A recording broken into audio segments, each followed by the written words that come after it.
Today's workshop helped me really hone in on the smaller urban properties, and so what people can do with smaller property for edible gardens and growing food, thinking they might not be able to grow a lot, but actually inspiring them to use those spaces really well to grow a lot of food for their families and can share with their neighbours as well. I'm here today to help people learn about how to live more sustainably and reduce their impact on the planet, including through edible gardening and converting waste produce into worm castings and worm withs.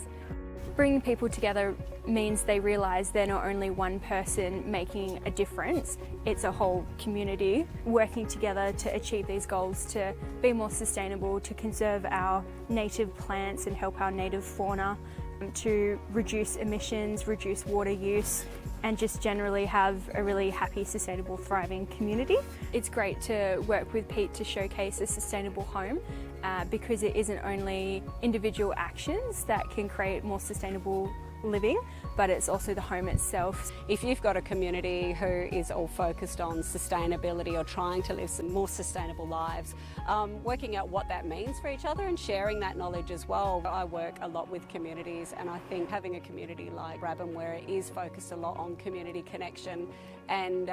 rejoining those links for intergenerational and cross-cultural as well, and it's important.